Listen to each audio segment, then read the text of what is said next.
Energy. Hit music only. Hello and welcome, Lukas Graham. Thank you. And since you are 4 people, I thought we're gonna start off with a little presentation. So if you start, Lukas Graham. Lucas. No, I'm Casper, and I play the piano and the ukulele. Yeah, today the ukulele. I'm Lovestick. I play the drums. My name is Lucas, and I sing and act the fool. And my name is Magnum, and I play the bass. Great presentation. You can actually use this one too. Yeah. It's not only for a souvenir.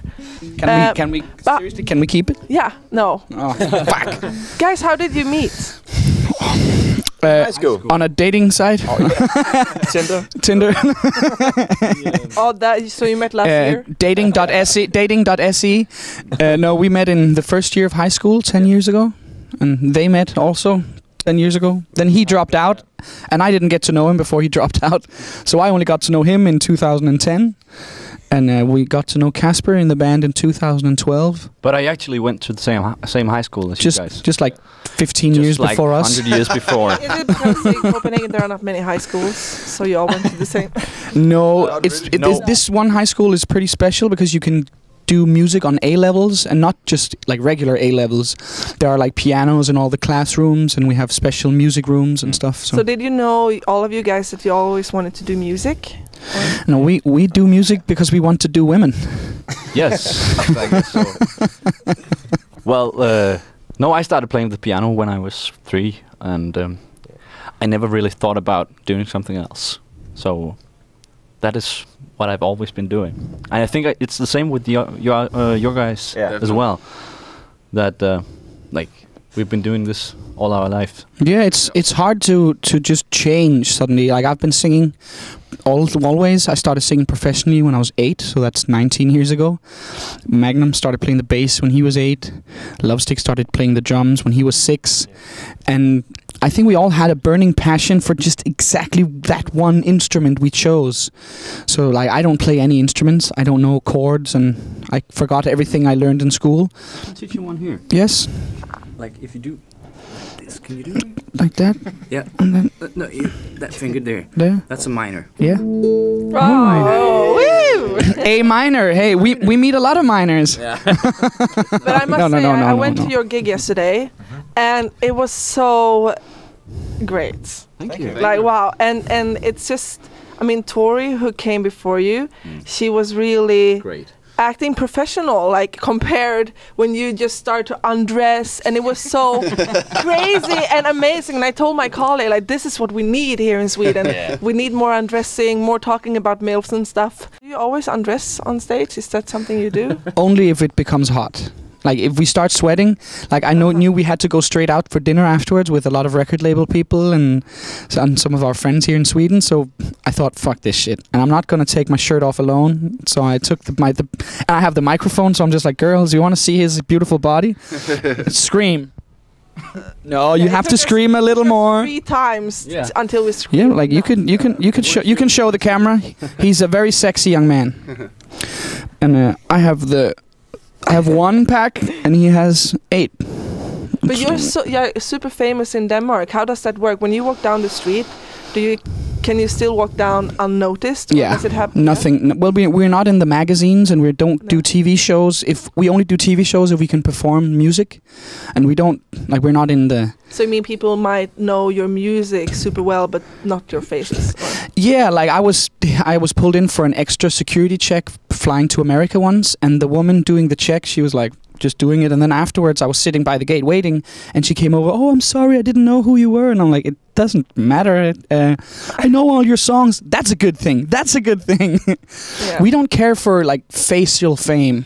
Or it depending if she's on her knees, of course. But no, for us it's very important that people know the music and not necessarily like the faces and the guys. Yeah, but you talked about that yesterday, that the song about to your dad, about being famous now and he's not able to witness it. I mean, is that something you ever think of, that now you sort of live off your music, and you talked about going to New York. Yeah, we're going to New York on Monday, and on Wednesday we're flying to Los Angeles. We're meeting up in LA to practice a bit of music and write some more songs. And So how much did your life change? like 180 degrees. It changed so much that we're back where we started, really. Yeah, that's right. What happened? Yeah, well, how do you mean back where you started? I don't know, in the beginning of the career, it's like everything is so new and great and wow, fancy hotels, and we get picked up in a limousine, and suddenly you're like, oh, I just want to be in the bus when you can be all together in the same bus, and you just want to be back in the room and practicing music. And it's like when you become really, really famous and you have a lot of interviews, you have a lot of concerts, you don't have time to practice, you don't have time to write new songs, you don't have time to see your friends and your family, and you end up maybe like not like being not friends. But when you then come home from tour, it's not like I'm calling Magnus and it's like, oh Magnum, let's hang out. But now we're back where we started. When we're home in Copenhagen, we go out to dinner together, we hang out together again. Because it's a little more calm now. We've become better at handling the pressure.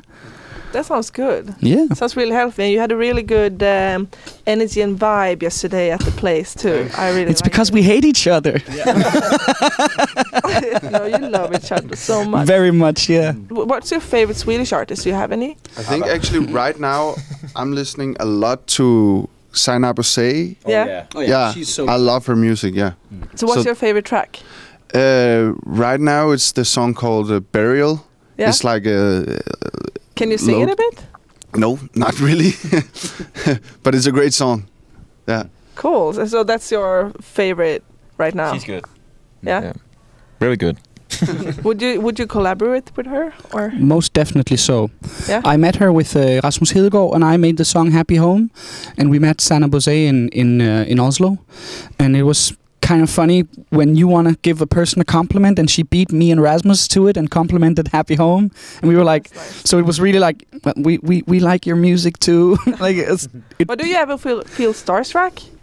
Sometimes, yes, but it's like we don't have we're not fans of anybody, I think. And I would also advise listeners and viewers not to become fans of anybody but your parents, of course, if your parents are good. And like just the whole idea of sometimes girls and boys in Denmark and also now in Sweden, we're meeting people like, oh, let me have your autograph, and kind of crying and hyperventilating. It's like... I saw that at Shawn Mendes. I went to Shawn Mendes and there were 4 girls next to the stage, like laying down unconscious. It's like, what's happening? What? How are you? Yeah, it's like people just... It becomes a little too much, I think. We don't like the term fans. We say people who like our music and people who don't like our music. One good advice: don't undress on stage. People might get unconscious. Oh shit! Yeah. So with those words, thank you so much for. Thank you for having us. Energy. Hits music only.